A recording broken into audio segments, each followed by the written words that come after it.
लोगन, एक बहुत ही सुंदर, बहुत ही दर्दनाक कथा और पूरी सुनना, यानी कि कोई कहीं बतिया करना, कोई कहीं बतिया नहीं करना। जब हम सुनेंगे तभी उसका ज्ञान अनुभव हमें होगा, जब सुनेंगे नहीं तब क्या अनुभव होगा। हम यहाँ कथा कर रहे हैं, बात कर रहे हैं, बता रहे हैं सबको, तुम लोग बातें करने लगते हो तो हमारा भी मन डिस्टर्ब हो जाता है और ज्ञान तो वो चीज़ से मिलता नहीं। ज्ञान जब मिलेगा जब सुनेंगे तब। तो एक नगर में देखिए राजा थे, सही बोला, हंसने की बात नहीं है। एक राजा थे, वो राजा के बाल बच्चे नहीं थे, तो ये तो उनके पड़ोस में लोग मतलब आए थे, गाना बजाना कर रहे थे। तो वो रानी छत के ऊपर से सुन रही थी, छत के ऊपर से सुन रही थी कि मतलब ये गाना बजाना हो रहा है और मुझे बहुत अच्छा लग रहा, बहुत बढ़िया लग रहा, क्या हमारे घर ही नहीं हो सकता क्या? तो उनकी दासी जो थी तो बोले क्यों नहीं होगा, तुम्हारे घर भी होगा। उनके घर एक पुत्र रत्न पैदा हुआ है, इसलिए सब गाने बजाने वालों को बुलाए हैं और गाना बजाना हो रहा है और तुमको भी भगवान महादेव अगर देंगे तो तुम्हारे घर भी होएगा, काहे नहीं होगा। अब इतनी बात रानी सुनती है तो बिल्कुल चद्दर उधर ओढ़ के सो जाती है और सो जाती है। तो राजा साहब जब आते हैं तब बोले कि रानी आज तुम्हारा मन क्यों उदास? तब बोले कि ऐसा है कि देखिए बाजू में कहा क्या बोलते लोग गाना बजाना हो रहा था और सुन के मेरा मन बड़ा विचलित हुआ, बहुत अच्छा लगा मुझे बाहर जाकर। तो क्या वो हमारे घर में हो सकता क्या? तो बोले क्यों नहीं हो सकता? तो बोले कि दासी बोली कि जब तक तुम्हारे घर भी कोई बाल बच्चा नहीं होगा तब तक मैं भाई भजन तो और बाल बच्चा होते हैं तभी होती है तो और वैसे तो बाकी पूजा पाठ मन इंसान करता ही है सब। बोले कि अरे इसमें कौन सी बड़ी बात है, मैं अभी ऐलान करता हूँ सभी दोस्त की विद्वान पंडितों को बुलवाता हूँ और उपयोग उपाय पूजा पाठ जो भी बताएंगे वैसा मैं करूँगा। तो ये कौन सी बड़ी बात है, अभी होगा। तो बोले कि सही बोले हाँ। तो बोले कि ठीक है, डांगा पिटवा दिए राजा साहब, पूरे नगर में ढिंढोरा पिटवा दिए, जितने जो ज्योतिषी विद्वान पंडित जितने होंगे सबको बुलाया जाए हमारे दरबार में। अब सब लोग आए उनके दरबार में, जिसको जितना ज्ञान दिए है भगवान उतना सब पंडिताई करता है, लेकिन हर एक का पंडिताई करना अलग है। शिव चर्चा भी सब लोग करते हैं, सबका तरीका अलग है, कोई कुछ करने लगा, कोई कुछ करने लगा, कोई कुछ करने। तो उसी तरह से उन पंडित लोगों का भी है जिससे जितना ज्ञान था। एक आए तो बोले 12 साल एक बैल को भूसा डाल के खिलाओगे आप बांध के तो आपको बच्चा मिलेगा। फिर दूसरा पंडित आया तब बोले कि दूसरा आया तो बोला तो क्या बोलते चलिए रानी तो अभी मेरी तो बहुत कम उम्र है और रानी की उम्र भी बहुत कम है, रानी का काम तो मैं चला सकता हूँ, मैंने बात चाहे कम बोलो चाहे जहाँ सोचो तो बहुत अंदर तक जा रही बात, नहीं सोचो तो कम हो। तो वो बोले कि वो भी बोल के हट गए। फिर तीसरा पंडित आए तो वो बोले कि ये ऐसा है राजा साहब कि किसी का बालक एक ही और काली जी के मंदिर में यदि बलि चढ़ा दोगे तो आपको बच्चा होगा। तब बोले कि ठीक है, इसमें कौन सी बड़ी बात है, आप संतरी लोगों से अपने बोलते हैं, बोले पूरे नगर में ढिंढोरा पीट दो कि जो अपना बच्चा मुझे देगा 1 लाख पुरस्कार के दरवाजे से दिया जाएंगे। अब ये डाका बच गया राजा साहब का, जो भी कोई अपना बच्चा देगा 1 लाख रुपया राजा साहब के दरबार से मिलेगा। पर कोई कहीं को देगा, एक चिड़िया भी है उसके घोंसला में हाथ लगाओ तो भी चाओ चाओ चाओ चाओ चाओ चाओ चाओ करने लगती है, कोई स्वीकार नहीं किया कि हम अपना बच्चा देंगे। तो जैसे हम लोग आज शिव चर्चा कर रहे हैं, भजन कीर्तन कर रहे हैं, जैसे सब कुछ हो रहा उसी तरह से तो आज क्या बोलते उसी तरह से एक नगर में भजन हो रहे थे, साधु महात्मा लोग बहुत बड़ा भंडारा रखे थे और वो भंडारा में बहुत सुंदर भजन हो रहे थे, कीर्तन भजन हो रहा था। तो एक राजा के लड़के 2 थे, एक रामू एक श्यामू, दोनों जा रहे थे विद्यालय पढ़ने के लिए। अब पढ़ने के जा रहे थे विद्यालय दोनों बच्चे, तो जब भजन होते सुन लिए, देखे भजन होते कि मैंने भजन हो रही है राजा साहब के दरबार में, भजन भंडारा हो रहा है, भजन हो रही है, तो जब विद्यालय जा रहे थे तो विद्यालय जाना भूल गए और भजन होने लगी तो भजन में बैठ गए बच्चे, भजन में बैठ गए और भजन कैसे हो रही थी, किस भाव में हो रही थी, सब लोग कर रहे थे। तो सुनो भजन के द्वारा।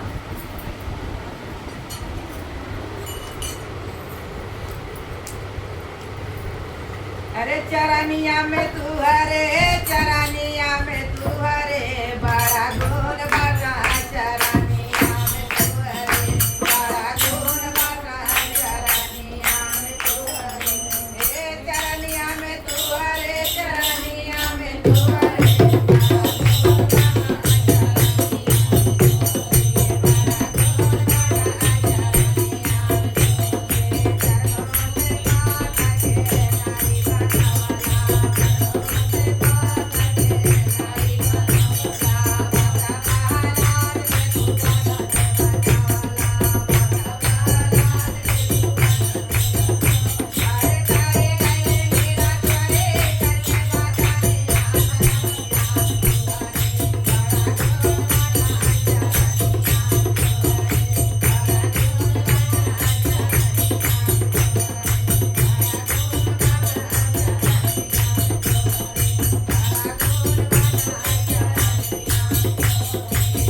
थे, वहीं रात गुजारे और वहीं खाए पिए और वहीं अपना रहे।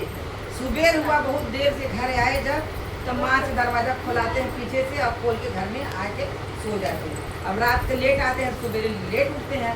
तो राजा साहब जब बच्चे को आवाज़ देते हैं कि इतने विलम्ब हो गई, बच्चे क्यों नहीं उठ रहे हैं, तो बताए तो क्या बोलते उनकी माँ बताएं कि माना रात को देर से। बोले कहाँ थे देर से, विद्यालय से जल्दी आना था, कहाँ रह गए इन लोग देर से। लड़के सब बताए, बोले पिताजी एक नगर में इतना सुंदर भंडारा हो रहा था, इतनी सुंदर भजन हो रही थी कि सुन के हमारे लोग का मन मोहित हो गया और हम लोग वहीं रुके रात भर और बहुत सुंदर भंडारा था, वहीं खाए, वहीं रुके, वहीं भजन सुने और सवेरे बिलाने से आए तो हम लोग सो गए। राजा साहब इतने में लाल बबूला हो गए। बोले तू नीच लोगों के साथ में जाके भजन कीर्तन किया और उन लोग को छुआ हुआ खाया, तूने तो क्या बोलते कि हमारे रहने लायक नहीं घर में। अब लड़के को दोनों को मार के राजा साहब भगाने लगे कि हम बिना बच्चा का रह जाएंगे, लेकिन ये नीच जात में जाके जो खाए हैं हमारे धर्म से बेधर्म हो गए हैं, इन लोग हमारे घर में रहने लायक नहीं है।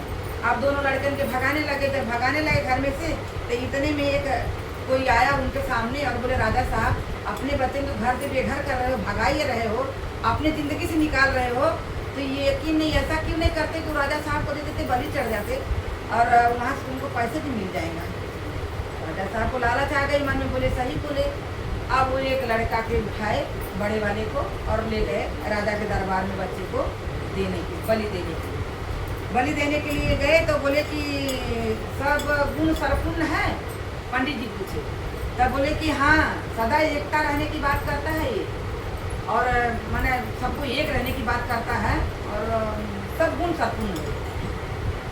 बोले ठीक है 1 लाख रुपया पुरस्कार इनको दिया जाए हमारे दरबार से। तो उनके दरबार से संतरी लोग 1 लाख रुपया दिए पर्स में, और पर्स में दबाए और घर गए। तो जो छोटा वाला भाई रहा उसने प्रश्न कर दिया, बोला कि आप लोग बिना बेटे का रह जाओगे, लेकिन मैं बिना भाई का नहीं रहूँगा। और मैं माँ को देख रहा, बोला कि माँ पिताजी तो निर्दयी हो गए, लेकिन माँ कैसे निर्दयी हो गई, माँ कैसे तूने दे दी अपने भाई को, मेरे भाई को, अपने बेटे को बलि देने के लिए माँ राजा साहब के दरबार में। तो माँ पति की तरफ ताकने लगी कि मैंने पति जो बोलेंगे भाई वही काम हम करेंगे, कोई भी हो। आज हमारा बच्चा अलग हमको करेगा तो हम सभी सीधा अपने पति की तरफ जाएंगे। माँ किसको चुन रही है, पति को चुन रही कि मुझे, नहीं मेरे भाई बेड़ा पार उन्हीं के साथ में लगेगा। माँ पति को देख रही है कि मैंने जो राजा साहब किए मैं उसमें अपना मैं भी सहयोग कर दी।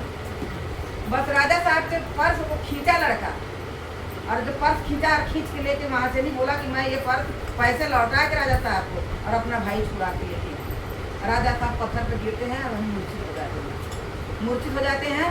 तब वहाँ की कहानी वहीं छोड़ दो। फिर यहाँ राजा साहब के दरबार में क्या होता है बच्चे के साथ, बच्चे के नहला धुला के सब बढ़िया बाकायदे सब कुछ करके राजा काली जी के मंदिर में लेके जाते हैं और बलि चढ़ाने के लिए उसको थोड़ा सा रोक के, बेटा उधर ही रोकना, थोड़ा सा राजा साहब के दरबार में लड़के को हाजिर करते हैं, पेश करते हैं और बोलते हैं तो क्या बोलते हैं कि जब पंडित आते हैं कि अब मंत्र तंत्र पढ़ा जाए और लड़के को बलि दिया जाए, तो पंडित जी बोलते हैं पहले लड़के का एक ख्वाहिश पूरी किया जाए, जो उसकी ख्वाहिश है।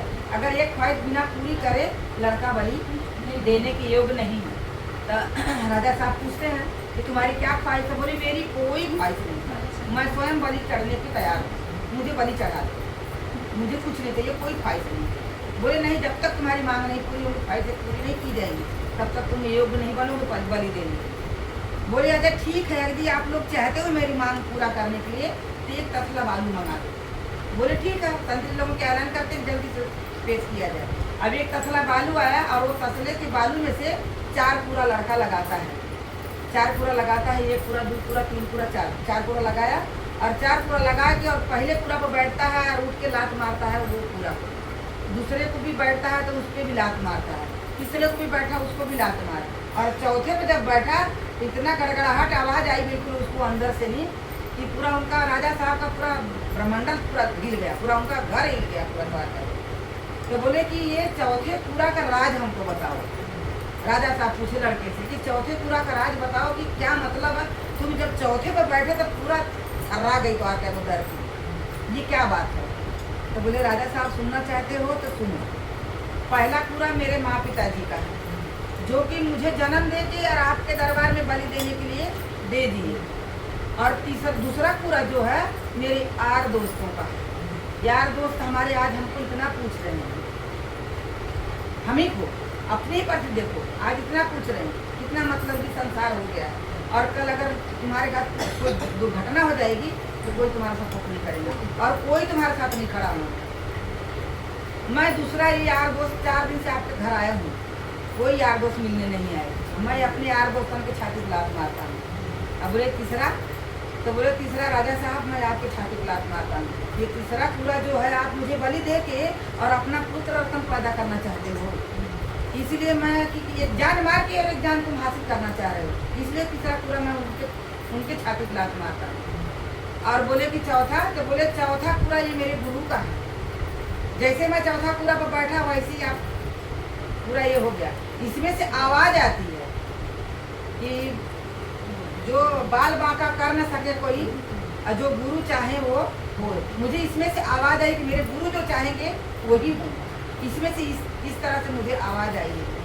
राजा साहब बोले कि लड़का तो बड़ा ज्ञानी है, तो बोले कि हाँ, तो पंडित जी बोले लड़का सही में ज्ञानी है। अब पंडित जी की बात नहीं बदल गई।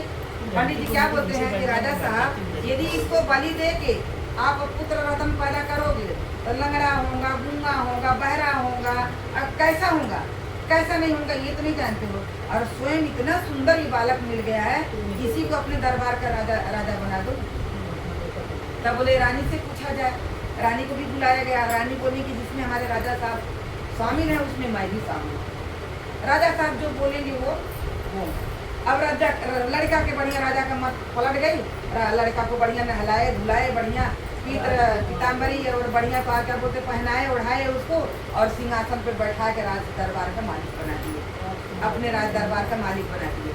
और जब दरबार में लड़का आसन पे बैठा, इतने में इधर कथा खत्म हुई, उधर पिताजी क्या हुआ है, उनके माँ उनका भाई और दौड़ के आता है और उनकी माँ आती है, बोलती है कि बेटा ऐसा है कि तुम्हारा क्या बोलते नहीं। उसका छोटा भाई जो है जब पिताजी को देखा कि मूर्छित हो गया है तो अपने पिताजी को उठा के लाता है और उनके दरबार में सुला देता है।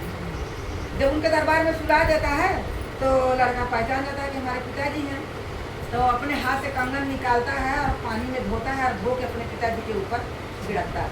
और छिड़कता है तो हर हर महादेव कह के उनके पिताजी उसके बैठ गए और बैठ के नहीं गाना गाने लगे।